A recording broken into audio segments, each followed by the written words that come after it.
Jammu and Kashmir has been rocked by a spate of terror attacks over the last month. Just last night, 6 migrant workers and 1 medico were killed by terrorists in Ganderbal. A mere 2 days before that, the bullet-ridden body of a migrant worker was found lying in the open in Bandana Malhora in Shopia. And a week prior to that as well, an army jawan was abducted, tortured and killed by terrorists in Kokarnag. All of these attacks have occurred in the aftermath of free and fair assembly polls in the Union Territory. The polls were rather peaceful, with 63.88% of the electorate enthusiastically casting its mandate. In the interim, we've also seen Omar Abdullah being sworn in as the Chief Minister of Jammu and Kashmir, the first Chief Minister of J&K since the abrogation of Article 370. That's not all. External Affairs Minister S. Jaishankar attended the SCO meet in Islamabad as well. His visit was accompanied by a chorus of Pakistani leaders pitching for dialogue with India. But there's a clear difference in what Pakistan preaches and what it practices. The sudden surge in Pak-sponsored terror in J&K is testament to that. So what exactly is Pakistan's motive behind this spike? Joining us at this point, Major General Brajesh Kumar, former DG Military Infrastructure. We also have Major General Sudhakarji, defense expert, joining us live. Mohammad Imran Qazi, National Conference spokesperson, is also joining us on the broadcast. Let me make a start with you first. We've seen a very peaceful election and an election, of course, in which your party has come to power, Mohammad Imran Qazi. But now this new challenge of security threat that you are facing and your government is facing, how do you view this?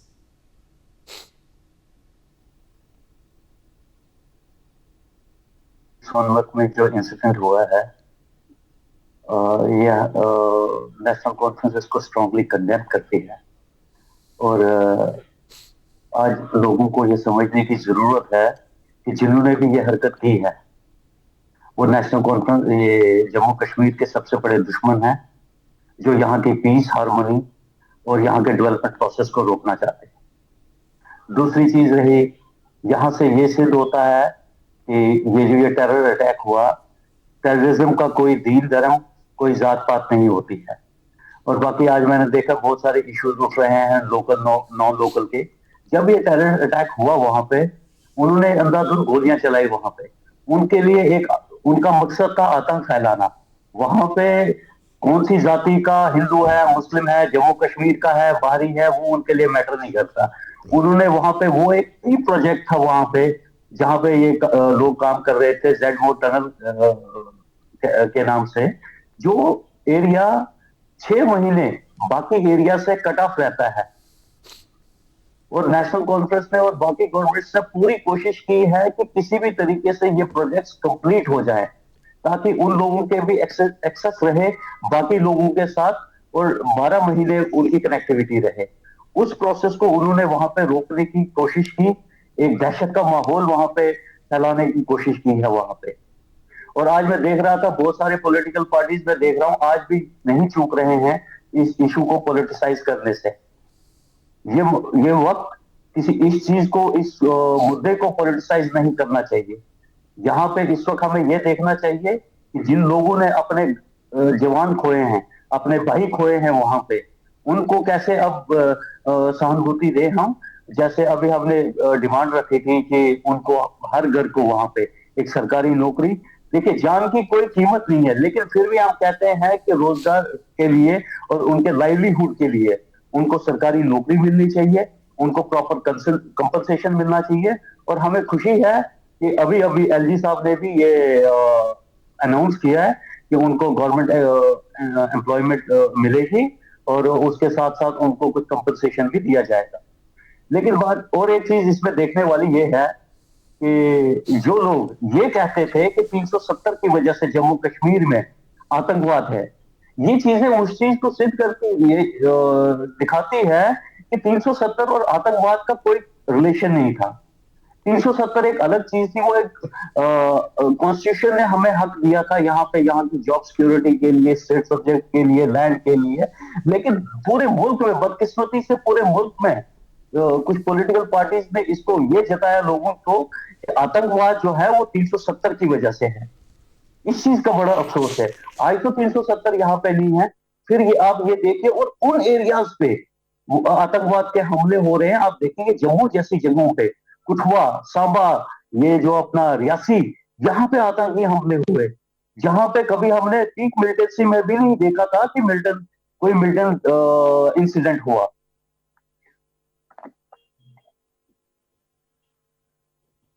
Here, Major Anil Kumar, what is Pakistan attempting here? Are they rattled by the peaceful polling in J&K? What do you make of this successive pattern that we've observed over the last few weeks of terror? Uday, firstly, thank you for having me on your show.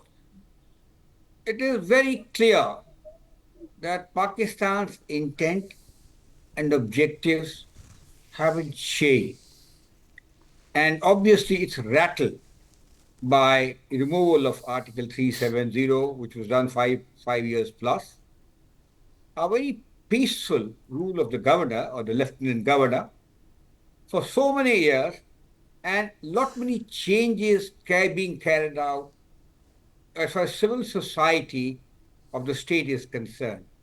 All positive, inclusive for population at large, and giving giving them good governance. Imagine holding off the local body elections, which were never held few years back, very successful. Obviously, Pakistan is that. Though it's a weakening state, but it's like kutte ki poonch. It doesn't change at all. It's carrying on with this whole agenda. What Mr. Kazi talked about, some strikes here and there. So whenever there is a little landmark event which is taking place, for example, the elections were taking place. Just before the election, there were a series of strikes, predominantly in the Jammu region, in the difficult terrains of the high reaches of Punjab ranges and the western side, trying to give a message, they're jittery, trying to take some kind of an action. Obviously, when this happened, we realized we pulled those little glaps up in the CIA grid of the RR battalion per se and moving to things were all right. And now we've had the elections done peacefully. We have a transition to a civil government. Imagine the plight of the people. Imagine the plight of the politicians there.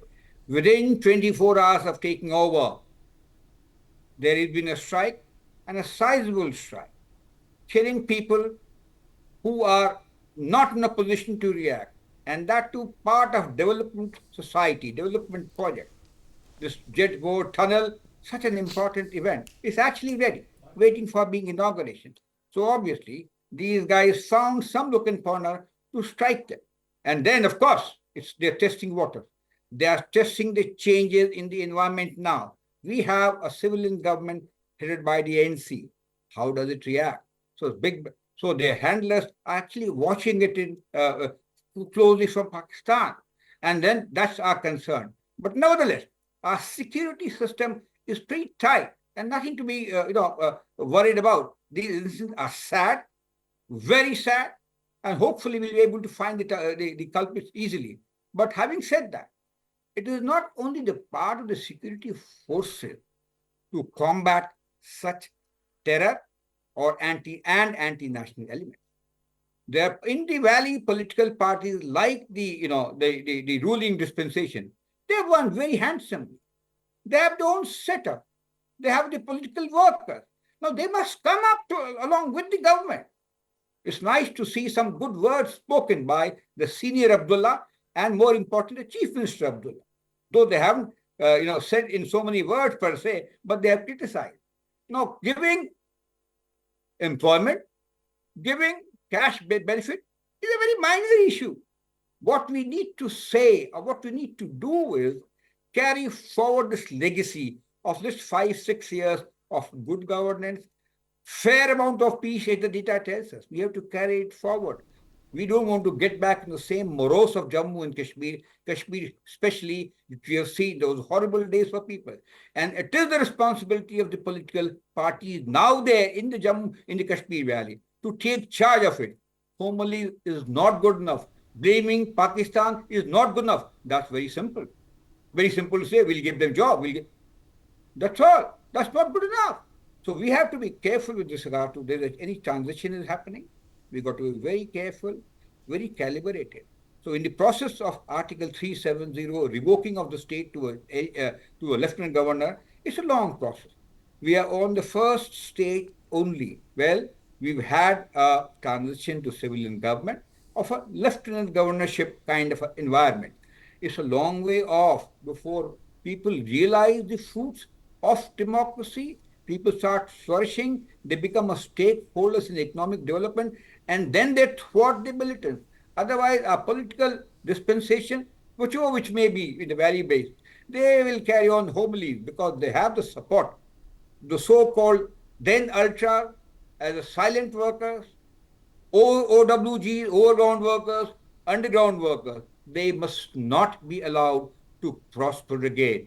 So our process is deliberate. We need to calibrate our action, and I'm sure the central government will do it with all its agency and nurture this J&K state back to normalcy. This is one bad incident. I call it one because we'll take charge. Nothing to worry about. And I'm sure the people of Jammu and Kashmir are pretty confident that we'll be able to come out of this little madness, come to terms with it, and deal with it. More importantly, deal with it adequately. So I say it's a testing water by a neighbor. How things are, transition stage is there. How do the people react? Their people react? How the political leadership react? Security forces are very well geared up. There's nothing to worry. We had a very nice the yatras and all in the recent past.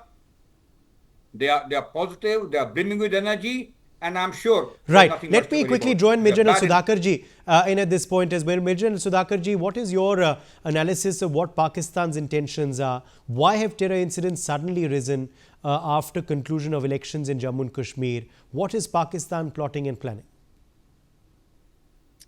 Uday, good evening, thank you, and compliments to the previous co-panelists. They deserve to have the last say.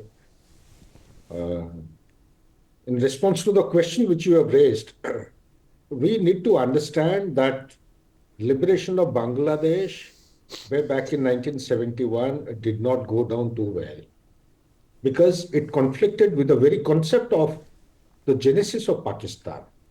Genesis of Pakistan was based on religion and language. So it didn't go well.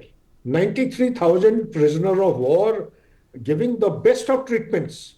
Our own Jawans used to be sleeping on floor. They were given the beds, the best of services. They were sent as VIPs, as guests of honor, back to Pakistan. Yet we did not resolve the border issue. So by 1979, what they were is to make a loose statement in the preceding 10 to 12 years from Field Marshal Ayub Khan, then to Ziaul. Sooner or later, Zulfikar Ali Bhutto had also made a statement in none other than the United Nations that they would bleed India with 1,000 cuts. Some loose statement. That loose statement started crystallizing by 1979. It came out as a formal concept by the martial ruler that no matter what happens in the environment, they will make sure that India is bled to with 1,000 cuts. Came into existence the K2 desk, the Khalistan and the Kashmir. In my opinion, rather than giving you a longish answer, the existential justification of Pakistan is all linked with the liberation of J&K. It is the deep state that actually drives the whole exercise. It is never going to die down. The proxy war keep on popping up here and now, despite all kinds of normalcy coming, let it be in terms of 2,000 or 2.1 crores of tourists coming last year, or Amarnath Yatra, large number of people have come, they have broken all the records, or Vaishno Devi tourists or the pilgrimage. Notwithstanding that, India has to remain mindful of the fact that Pakistan, as long as it is existing as our neighbor, proxy war is one of these tools of its foreign relations, which it will continue to apply to justify its existence. That is one part. Second part, Uday, just allow me. Security, as a matter of fact, should not be seen in isolation. Let's connect the dots. What has happened in the preceding 4-5 days? More than 100 civil aviation flights. They have had hoax calls. Majority of them have been grounded. International and domestic flights. Prior to that, it was preceded by the derailing of train. Not one, more than one. At some placement of the tires on the trail, on the rail track. On the rail tracks, they have been removed with nuts and bolts. Some places a gas cylinder was found, likewise. So, and look at the Bangladesh situation and look at Manipur. Doklam being what it is. So when you join the dots, and we all know the global environment, the geopolitical disarray which is characterizing the geostrategic environment in the globe today, be it the Ukraine conflict or be it the Middle East, there is a proxy everywhere. And superpower is desperately trying to assert its authority and supremacy as a superpower, not prepared to accept that it is a declining power. So when we join all this, and there are forces inimical, not one. If we pinpoint towards ISI, then we are missing out China. If we are looking at China, we are missing out the forces. There is a book, well-researched book written by No Exit from Pakistan by Daniel Mark. He has given out, it's a beautiful read, 3 summaries he has given out that come what may, America will never vacate Pakistan. So there is a strategic rivalry. There is Russia involved in. So just to save on time, all I would say at this juncture is that we should be prepared. This particular thing which has taken place, you may call it as a selective kind of a killing. In my opinion, yes, I was there with India News half an hour back. The anchor, he brought out that these 7 people who have died, they are Muslims, they were also Hindus. So what does it indicate?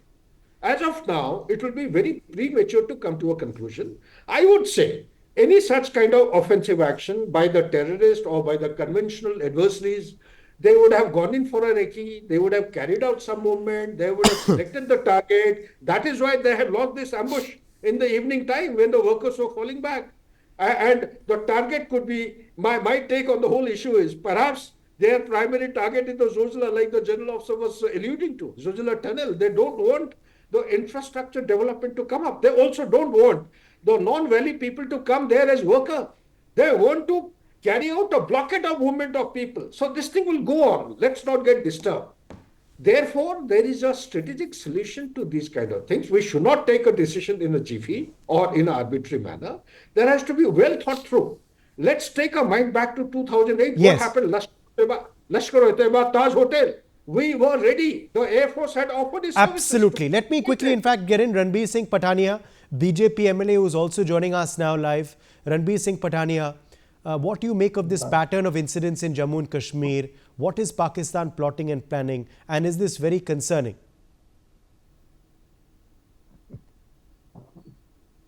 Yes. First of all, a very good evening to everybody on board. And a very good evening to all the viewers of NewsX also. War against terror. This is in a decisive stage and at a very, very momentous start. Jammu and Kashmir has witnessed a host of major and a virtual metamorphosis in the overall security situation also. One point is there that there is a sense of security prevailing across the length and breadth of Jammu and Kashmir. This is not that only Bharatiya Janata Party or Bharat Sarkar says. This is what the specialists and particularly the parameters and the barometers set up by independent agencies says that there is a considerable change on ground. But at the same time, the targeted killings, the infiltrations, the indoctrinations by the people, by the Pisiparis elements sitting across the border, they are still a challenge, still a gauntlet for the security forces and the intelligence agency operating within the Jammu and Kashmir. Now, one part is that it's a challenge, and second part is that there's a government which virtually means business. There's a government which wants to make Jammu and Kashmir 100% terror-free. Zero tolerance towards terrorism is the virtual brand and the slogan of the Bharat Sarkar.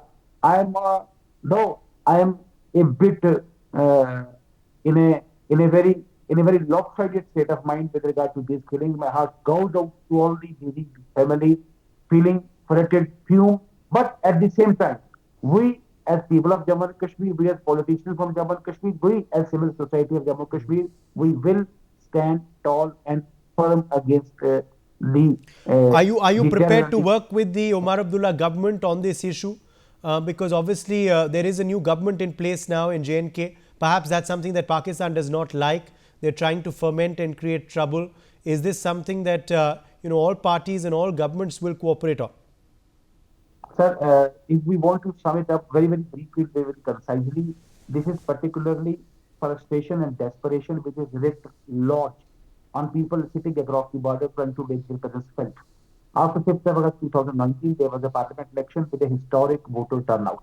Again, in Vidhan Sabha Chunav also, there is a historic voter turnout. And above all, one thing which overrides all the small and the mundane considerations, this Chunav is virtually a free and fair elections. Now, many big guns, they have bitten the dust, but nobody has taken pointer. Nobody has questioned the veracity and fairness of the polls. I think this is what frustrates the Pakistan. This is what puts it in a state of despair and desperation. This is what virtually creates a pressure upon the terrorist elements to make their presence felt. Jammu and Kashmir is on a new road. We see virtually democracy is won.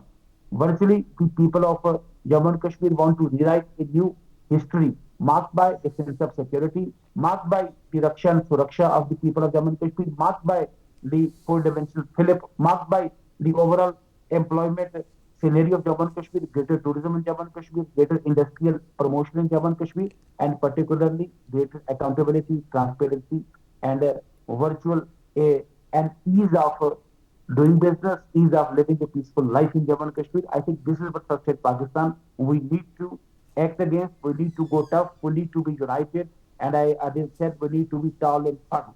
And as I started, I will end up with that epithet only, that war against terror is in a very, very decisive state.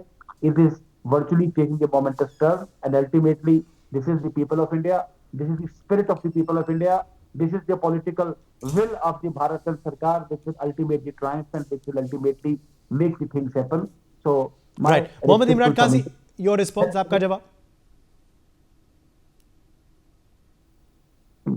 Please, I'm being put a question, sir. जी इमरान काजी बोलिए. Mohammad Imran Qazi? Okay, I think we've lost him, unfortunately. Let me get in Major General Brajesh Kumar once again. Major General Brajesh Kumar, how do we now devise an action plan so that we can, bring terror incidents down to zero, in the, of course, perhaps not short-term future, but in the long term? What should be now our priorities immediately? Uday, once the people of J&K have seen or tasted the dividend of peace, they become a stakeholder. We at all levels have to strengthen them. Of course, security forces have a job cut out for them. That they will be doing, both on the external LOC, from where the entry can be there, as also the internal CI grid, the paramilitary forces, and the J&K police. I'm sure they would strengthen their kind of an activities and look forward to. But I have full faith in the people of J&K, which they have aptly demonstrated by taking part in the hustings of the J&K elections per se. Such kind of a turnout, as Mr. Patani was also referring to, has never been there in last about 40-45 years. Barring 2 to 3 constituencies where voting percentage was in late 30s or mid 30s, or they're closer to 50 and beyond. So I believe the strengthening of the political process and the peace dividend, especially of the Gen Next, the people who are younger in nature, I'm sure like the demographic pattern across India, they would be in majority.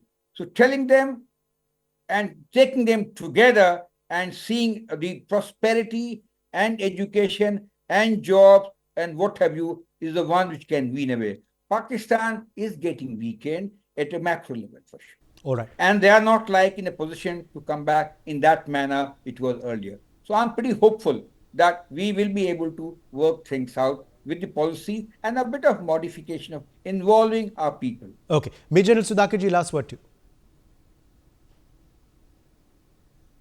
Short term, we need to find out as to how did they come, who all did they come in contact with, how did we compromise on the security and lost out on the intelligence? Why has this incident taken place? How do you prevent it? Medium term, we need to identify and also recommend to the government of India that the ceasefire which is in place since February 2021, if I'm not wrong, along the line of control should be made conditional. If they violate, if they perpetrate a terrorist attack like this, we should retain the authority, be entitled to pay back even in the most costlier form across the line of control. Number three, long term, we need to look out across the border towards Pakistan, towards what is happening around the world. The ISI is the notable epicenter and the pivot, which is orchestrating all these activities, whether in Bangladesh or Myanmar or out here. That should be, time has come, it should be targeted. We waited long enough. It happened much in advance prior to the elections which were conducted. We kept saying, let the elections go through. Now elections are over, government is in place. India does not, nothing is stopping India from taking a calibrated response matrix so as to give effective deterrence. I know it is not a permanent deterrence because Balakot has not been a deterrent. So are the other two surgical strikes. If not for too long, for some time, some messages must be paid back in a kinetic measure. Whether talk about 2008, what we lost out, the air chief had offered that he was prepared to fly across, strike the headquarters of Lashkar-e-Toiba near Lahore, Murdike, if I remember correctly. For more such videos, subscribe to the NewsX YouTube channel, hit the bell icon.